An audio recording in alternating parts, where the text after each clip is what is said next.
Hello, everyone. You're listening to a Pima Community College campus update for Desert Vista Campus. I'm Edgar Soto, the acting vice president at Desert Vista Campus, and with me today is Ernesto Trujillo. So Ernesto is our lead instructor for CTD Business and Technology. So welcome, Ernesto. Just want to say hello. How you doing today? I'm doing okay. Thank you for having me. All right. Well, let's start off talking a little bit about you, because I'm intrigued by you. You know that I love going to your office and seeing all the cool things you got going on. But just give me a little background about yourself, where you're from, how long you've been at Pima, those types of things. Sure. I am a native to Tucson. My family kind of homesteaded Tucson. My grandfather was a grocer. I went off to Davis Elementary, and I had wonderful experiences with a lot of teachers, including Lori Martinez. Yeah. That's my sister, Lori Martinez. Yeah, she was Miss Martinez was my second grade teacher. Yeah, and it was a fantastic era for education. It really was. Well, that's when Davis Elementary was a bilingual school. Now, it was bilingual. Today yes. It's Spanish submersion, because my son went there also, so it's Spanish submersion now. Right. But back then it was a bilingual. It was school. bilingual, and it was a magnet school, and it was the best, I think, that education had to offer then. Everything was going, all the programs, everything was funded. It was a beautiful time. I remember that. It was like the premier elementary school, not just in Tucson, but in Arizona. People were trying to get into that school. I mean, that school almost has like a feel, like it's almost like a private school. It feels like it is, and a lot of good educators got generated out of that experience. Oh, yeah. And a lot also of teachers, principals, right. Vice principals. Recently, we had Conrado Gomez's son, Benito Gomez. He was one of our students, and Conrado was a principal and also a retired professor from ASU. Yeah. No, that's awesome. No, I have a lot of just good memories about that school. Right. My son going to school there. My youngest son went to school there, so he really enjoyed it. You want to hear an interesting story? So my son, this is a little bit off track, was a school president when he was in 5th grade. Wow. Amari Soto. So what was amazing, and when he gave his presidential speech, he talked about, my dad went to school at Davis Elementary School. Wow. And so, but in the 1st grade, my dad was in the hallway speaking Spanish. Yes. And he got swatted so bad. And he said he was terrified to go to school after that. And he was just an okay student, barely got through it. But he really had a challenging time with school because he had spoken Spanish and just had a bad experience. But it was really neat to see that years later, my son is the president of that school and saying things. And in his speech, he said, when my grandfather came to school here, he got swatted for speaking Spanish. Now they give you these bracelets, and these cool bracelets that they give you. So that was just a cool experience to see all that kind of go through, because it just shows that how we've grown as a community, as a culture. I mean, I know there's still a lot to go, but I mean, it really does show that, things are getting better. As much as we see some things, some challenges, that they are getting better. Right. I think that it's something that always needs work. I think it's something that always needs assessing, but definitely it was a great experience. I like that. You always need assessing. Right. Like, you always got to constantly improve it. It's not like, we're done. No, No, you're never done. Really, I don't think. My high school experience was pretty good. I went to Floyd Wells. We just talked about Rene Fernandez as a teacher, and also turned into a counselor, and also I think an administrator. And after that, I went to Pima, and I went to U of A, and then I took some time off between that and graduate school. But then I ended up at Pima. I've been here for about 8 years now. 8 years, yeah. Yeah. Well, and if this is too personal, I don't want to get too far in this, but if you want to share something, I would like to share a conversation with everybody that we had about an instructor you had, Roger Werblow. Yes. Yeah, so I know Roger Werblow was the one that hired me here at Pima. Right. He gave me my first job. Roger Werblow was a math instructor here. Yes, he was. And then he was also a baseball coach.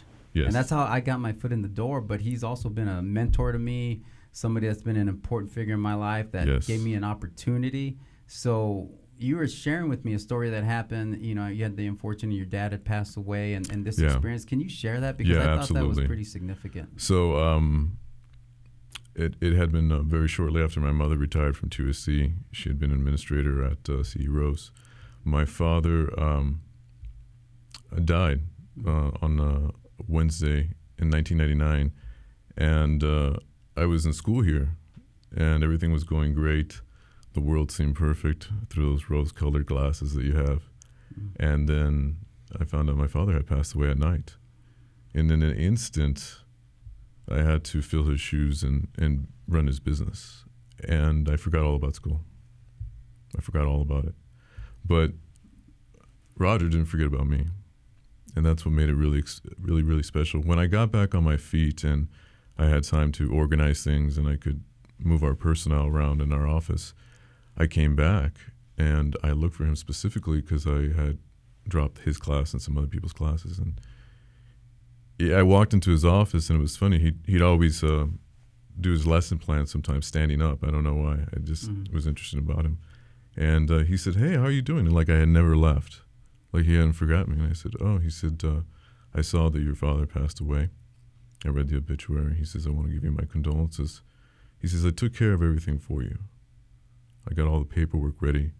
And he says, "In fact, this is the only thing you need to sign." And he withdrew me. But he says, "I want to see you in my class the following semester." Yeah. And I felt like awesome. I felt special. And amongst all the responsibilities he had, plus being the coach and also whatever is in his personal life, he sat back and he thought about me. But he also thought about other students the same way. I know that. But that was a really good connection. And actually that really, I admired the fact that he'd work here.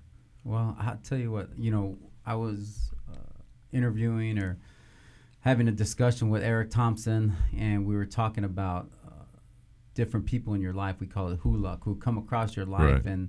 and they meet you at what we call an intersection of influence, right? So somebody like a faculty member, which a lot of faculty members I've talked to have those types of experiences with their students, and they don't realize how huge of an impact, but keeping you on the track to get your degree and do a lot of things.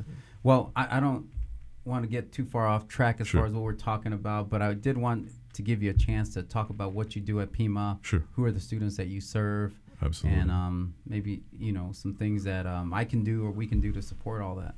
Well, currently, the Center for Training and Development has a graduating student coming in, 20 count of students at their graduation will be the 24th, and it'll be this Thursday. We are fast-paced education, and we like to be able to get the students out into the workforce as soon as possible. We have students that are coming in from different situations, some right out of high school, some re-entering the workforce after raising a family, some that are finding themselves again. So we give them quality, technology, information, instruction, along with business. And if they choose to, we also have the medical coding program that is very popular, medical office specialist. And we put people back to work. And we try to do it in a well-rounded way. We polish them. We take all the wonderful things that they bring, and we kind of make them whole again, and we kind of give them a path to success. And our students are excellent. I can't tell you how many times I am in awe of seeing them struggle through life with struggles I didn't have, with struggles I did have, and still be successful every day. And so progressively you begin to see a cadence, a rhythm. You see it in the military when there's a cadence, a rhythm, everybody moves to a rhythm. And everybody moves to their own rhythm in this situation because it's innate to their own experience. But they also help each other. And when you see that happening, you know that you did a relatively good job. Well, I tell you, those cohorts that you have, you see them create some meaningful relationships amongst each other. It reminds me a lot of like a military group or a athletic group that when they're together in a cohort, they kind of pull for each other, they help out each other. If you can create that atmosphere. So I appreciate you doing that, and I really think you do an amazing job. Oh, excuse me. Well, I want to make sure it's there's other people, of course, that need to be recognized. Oh, gotcha. So there's Barry Edwards, there's Howard Weiss, there's Gloria Morelos, there is Anja Lee Russell, and there is Gary Moss. and all our great support staff that we have there, Ana Dicochea, Mary Martinez, and we have a very good supervisor, Tamara Nicolosi. It's just, it's everybody. And everybody, I think the students feel that. Yeah. And they'll know innately when that happens. Oh, no, definitely feel that family kind of atmosphere. Right, absolutely, there. I don't want to cut you off because I want to share a couple other things. Sure. But the one thing I wanted to also share about you that's amazing is that you have one of the most interesting office I've ever been in. With the exception, you've been to David Clark's office over at District. He's a Star Wars fanatic, so he's got all this cool Star Wars stuff. And I was really into Star Wars when I was younger. I saw the first movie like 7 times. But so one of the things that I've noticed is you had this hoverboard, and I ride it around every once in a while. Thank goodness I haven't fallen on it. But you kind of manipulate it a little bit, did some other cool things. You're also an artist. You got some amazing art in your office. You're very, very good artist, very interesting art. And then you have all these kind of gadgets. You do these things with the computers. I know we're looking at something where we kind of had our hands. We were yes, augmented reality. Yeah. So tell me a little bit about your art, your things that you do kind of outside of what you do at Pima. Well, I definitely don't look like this, and I'm pretty comfortable. I deal a lot with frequency, technology, vibration technology, and energy. Those are like my focus, and I love to make sure that if you see something visually, that it affects you musically. If you hear something musically in conjunction with what you see physically, it affects you vibration-wise. It's all about energy. And how you can display that energy, how you can manifest it, is so dynamic. There's so many different ways. Art is just one expression. I also make music. I have a clothing line. I can show you some of that later. But all that is, I think you have to be creative or do something all the time to make yourself feel hungry for knowledge. And that's really what I do. Yeah. Well, I don't want you to share too much. Sure. And the reason is because my goal is to have you sit on this side and do the interviewing because you've got the voice. You got an amazing voice, and I think you would do a good job kind of bringing people in and interviewing. So, depending on how things work out, what I'd like to do is kind of hand this off to you and then let you kind of interview some people, bring some people in, and with that you can share some of your personal stuff. You can keep sharing stories about what you do and how we can make Pima a better place. So I just want to thank you for being here. Any last comments or things you want to share?